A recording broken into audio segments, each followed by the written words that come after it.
are they giving us a quality required? And Leo said, what if they don't have an alternative? Yeah, that's the same thing we are saying. If you don't have an alternative, it doesn't mean, for instance, are you telling me that if you don't have alternative to eat poison? You surely won't eat that. I would rather go on. I would rather go. So you rather go naked, for instance. Let's use clothing. So you rather go naked. For I would instance, rather wear what I've been wearing. I went into one of the shops, one of the my malls within the week, and I noticed clothing. One of the shops where they sell clothes was shutting down, and I asked them, "Why are you shutting down?" They said they don't have the dollars, the foreign exchange to bring in the goods. No, when they sell, they can't take their money out to go and buy, and they don't have foreign exchange. And when they are able to bring in, they have issues bringing them in, so they are shutting down. Don't you think that is giving more room to the local manufacturers or those who are making clothes in Nigeria to do that? Yeah. I'll give you a simple example. My friend who used to buy shirts at 13,000 discovers that, man, 13,000 is too much to buy a shirt. Exactly. So he remembers that there are people that make shirts in Lagos and in Aba, and he picks up his phone and says, "Guy, how much are your shirts?" The guy says 4,000. He says, "Give me 10." Don't misquote me. I'm not misquoting. I'm just saying let's weigh the two. Substitution is not okay, but it's not something we wake up tomorrow and say we start buying. It's just okay now, because even the capital products, capital goods to produce the goods, are they there? Do you understand? So, for instance, we're looking at world-class products made here in Nigeria. Do we have, the other time a guy was thinking, let's stop buying foreign goods. And I asked him, the phone you are using, was it made in Nigeria? Even the platform you are using to even send this message. Should we do selective? Yes, we can't have 100% so we can't do 100% substitution. It's not possible. Do you understand? The capital product that we need to produce these goods, are they on ground? But so let's look at the issues of inflation. So it's gradual. Before we go back to George. I totally disagree with you. Really. Because I am agreeing with her. Totally. Because at the end of the day, if we do not believe in allowing time to take effect of any product, you will never see improvement in that product. All these countries that we're all talking about, that we're all importing or talking about their products, fantastic, but they started somewhere. True. I have to refer back to this product, and I still always refer back to it. When they banned cartoned drinks, carton juices, we were all screaming in Nigeria that why should you? Nobody can make any carton juice better than the one we're all importing. Now, at that time, you had people like Furman, you had Chivita. They existed, but nobody drank it. Yes. Nobody was buying them. Look at them now. Today, I can guarantee you 90% of the drinks in the market, nobody will drink the foreign ones. They will only drink the Nigerian ones. Now, but we allowed time to take effect. I would not say they were the best the day they started.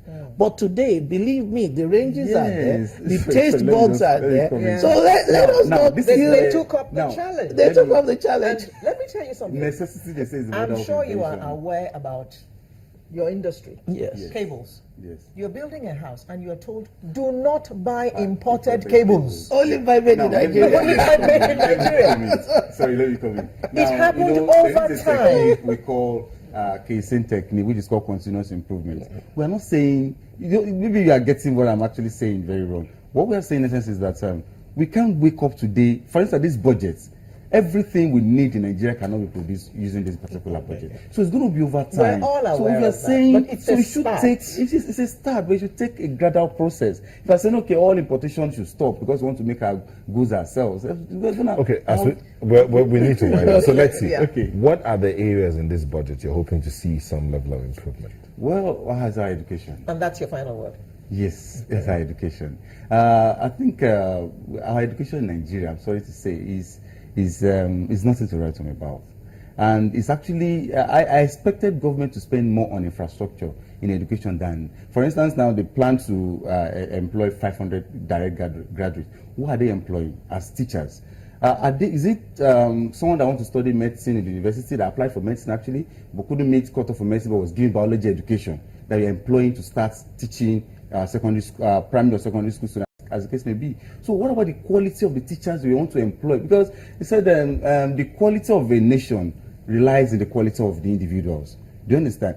Look at, let me just cite this example for instance. China, when they built their so-called Great Wall, they are building walls around themselves, which is called infrastructure. But they are not building their people. But each time China then was invaded, they didn't break the fence. They just bribed the custom officer and they invaded them. So you need to build people first. So we're not saying, so if you get it wrong in education, every other sector, if you are saying infrastructure, even the so-called manufacturing sector, you want to employ graduates. The graduates you are employing, they can't deliver what you need. So-called, they can't even operate the machines you have. We have mechanical engineers, mechanical graduates that's taking their cars to mechanic to fix. It's a problem. You will see a graduate. See, let me just start this last example. Look at the case of banking. Somebody went to university, spent 4 years, read banking and finance, applied to a bank in Nigeria, and bank will just send them to a training school to go and learn.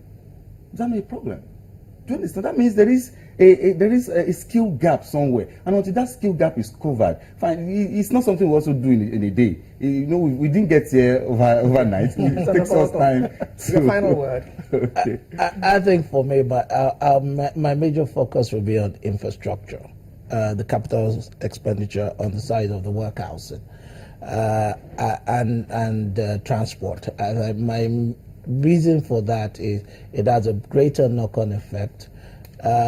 Reason is it's already associated with education and the rest, because as much as we focus a lot on education, Nigeria still has one of the highest graduate lists per year in this continent. No, he's talking about the quality. The quality, not the No, Not the number. Not the the number, quality is there, because when you look at it, as much as it is, the failure is not in the quality of education that is available. It is available.